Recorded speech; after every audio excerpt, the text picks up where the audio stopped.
سماعتوں میں وہ اکثر سنائی دیتا ہے، سمندروں کے سفر سے وہ لوٹتا کیسے؟ سمندروں کے بہت قریب ہمارے دکھائی دیتا ہے، سماعتوں میں وہ اکثر سنائی دیتا ہے، سمندروں کے سفر سے وہ لوٹتا کیسے؟ جو خاندان کو اپنی کمائی دیتا ہے، جو خاندان کو سمندروں کے سفر سے وہ لوٹتا کیسے؟ سمندروں کے سفر سے وہ لوٹتا کیسے؟ جو خاندان کو اپنی کمائی دیتا ہے۔ ایک مطلع اور کوشش کے بنیادی طور پر میں غزل کا شاعر ہوں اور غزل کو غزل ہی کے پیرانے کہتا ہوں۔ آپ سنیں، چاند سے دور یا کے پاس رہے، چاند سے دور یا کے پاس رہے، ہم جہاں بھی رہے اداس رہے۔ چاند سے دور یا کے پاس رہے، ہم جہاں بھی رہے اداس رہے، اور اس کا آنا بھی خواب ہی ٹھہرا، اس کا آنا بھی خواب ہی ٹھہرا۔ میز پر یوں ہی دو گلاس رہے، میز پر یوں ہی دو گلاس رہے، اس کا آنا بھی خواب ہی ٹھہرا۔ میز پر یوں ہی دو گلاس رہے، اور ایک تتلی کی بددعا تھی شکیل۔ جاوید خان صاحب، ایک تتلی کی بددعا تھی شکیل، تیرے آنگن میں صرف گھاس رہے، تیرے آنگن میں صرف ایک تتلی کی بددعا تھی شکیل، تیرے آنگن میں صرف گھاس رہے۔ ایک شعر اور ایک مطلع اور ایک شعر کے فصیل شب سے سحر تک حصار میں رکھنا، فصیل شب سے سحر تک حصار میں رکھنا، وہ چاہتا ہے مجھے اختیار میں رکھنا، وہ چاہتا ہے مجھے اختیار میں رکھنا، اور یہ سلسلہ کہیں اندھا بنا نہ دے تجھ کو۔ فرحان دل صاحب، فصیل شب سے سحر تک حصار میں رکھنا، وہ چاہتا ہے مجھے اختیار میں رکھنا، اور یہ سلسلہ کہیں اندھا بنا نہ دے تجھ کو، بصارتوں کو صدا انتظار میں رکھنا، بصارتوں کو صدا انتظار میں رکھنا۔ بہت شکریہ کہ ایک مطلع اور ایک شعر اور کہ شعر سنانے کے لیے میں نے مطلع کہا، میں کہنا چاہتا ہوں آپ کے سامنے کہ آج حوصلے میرے مجھ کو ڈسنے والے ہیں۔ عرفان صاحب، آج حوصلے میرے مجھ کو ڈسنے والے ہیں، آستین میں گویا میں نے سانپ پالے ہیں، آستین میں گویا میں نے سانپ پالے ہیں، اس کی پیاری تصویریں کس جگہ لگاؤں میں؟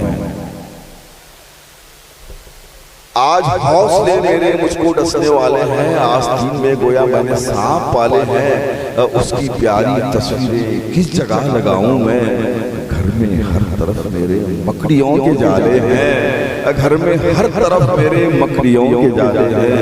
اس کی پیاری تصویریں کس جگہ لگاؤں میں؟ گھر میں ہر طرف میرے مکڑیوں کے جالے ہیں۔ ایک مطلع اور دو شعر اور کے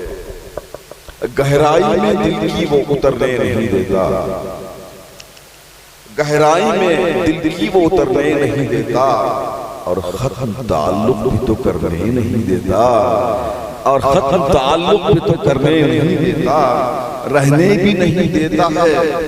افلاک پہ مجھ کو، رہنے بھی نہیں دیتا ہے افلاک پہ مجھ کو، وہ مجھ کو زمین پر بھی اترنے نہیں دیتا، وہ مجھ کو زمین پر بھی اترنے نہیں دیتا، اب پستی کی طرف کھینچنے لگتے ہیں مجھے سب، پستی کی طرف کھینچنے لگتے ہیں مجھے سب، کوئی بھی بلندی پہ ٹہرنے نہیں دیتا، کوئی بھی بلندی پہ ٹہرنے نہیں دیتا۔ کیا حسن بنا رکھا ہے ویرانے میں تو نے، کیا حسن بنا رکھا ہے ویرانے میں تو نے، سناٹا کسی کو بھی ٹہرنے نہیں دیتا، سناٹا کسی کو بھی ٹہرنے نہیں دیتا۔ آئیے میں منظر پیش کرتا ہوں آپ کے سامنے کہ ہاں جی میں نے کب کہا اس کی یادوں کے خزانے کو دبا رکھا ہے، اس کی یادوں کے خزانے کو دبا رکھا ہے، ذہن سے بھول کے پتھر کو ہٹاتے کیوں ہو، ذہن سے بھول کے پتھر کو ہٹاتے کیوں ہو، میں سمجھ جاؤں گی شرماؤں گی ہٹ جاؤں گی، میں سمٹ جاؤں گی شرماؤں گی ہٹ جاؤں گی میری تصویر کو تم ہاتھ لگاتے کیوں ہو میری تصویر کو تم ہاتھ میں سمٹ جاؤں گی شرماؤں گی ہٹ جاؤں گی میری تصویر کو تم ہاتھ لگاتے کیوں ہو اپنا گرمی ہے بدن میں نہ حرارت باقی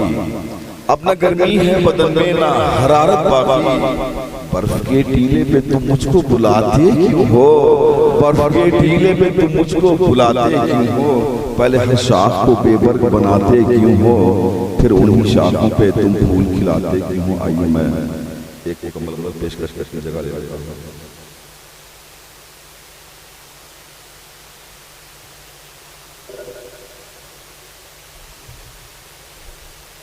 مطلب حالات قیوم صاحب کبھی حالات الٹے ہیں کبھی تقدیر الٹی ہے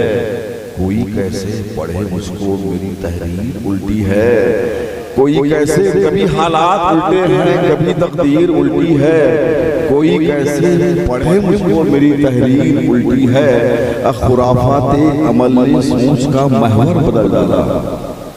خرافات عمل نے سوچ کا محور بدل ڈالا یہاں ملت فروشوں کی ہر ایک تقریر الٹی ہے یہاں ملت خرافات عمل نے سوچ کا محور بدل ڈالا یہاں ملت فروشوں کی ہر ایک تقریر الٹی ہے اور فرحان دل صاحب ایک شعر آپ کی نظر کے مصور نے بھرے تھے رنگ بڑی ہی جانفشانی سے مصور نے بھرے تھے رنگ بڑی ہی جانفشانی سے تصور مسکرا کر کہہ گیا تصویر الٹی ہے تصور مسکرا کر کہہ گیا مصور نے بھرے تھے رنگ بڑی ہی جانفشانی سے تصور مسکرا کر کہہ گیا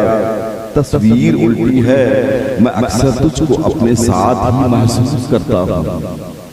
میں اکثر تجھ کو اپنے ساتھ ہی محسوس کرتا ہوں مگر لگتا ہے میرے خواب کی تعبیر الٹی ہے مگر لگتا ہے میں اکثر تجھ کو اپنے ساتھ ہی محسوس کرتا ہوں مگر لگتا ہے میرے خواب کی تعبیر الٹی ہے اب میری تعریف تو کرتا ہے سب کے سامنے لیکن میری تعریف تو کرتا ہے سب کے سامنے لیکن مگر مجھ سے تعلق کی ہر ایک تفسیر الٹی ہے مگر مجھ سے تعلق کی ہر ایک تفسیر الٹی ہے مقطع کہا کہ شکیل اب کون آئے گا ہمارے ساتھ رہنے کو شکیل اب کون آئے گا ہمارے ساتھ رہنے کو کہ اس گھر کے در و دیوار کی تعمیر الٹی ہے شکیل اب کون آئے گا ہمارے ساتھ رہنے کو کہ اس گھر کے نوازش کے اس گھر کے در و دیوار کی تعمیر الٹی ہے کبھی حالات الٹے ہیں کبھی تقدیر الٹی ہے کوئی کیسے پڑھے مجھ کو میری تحریر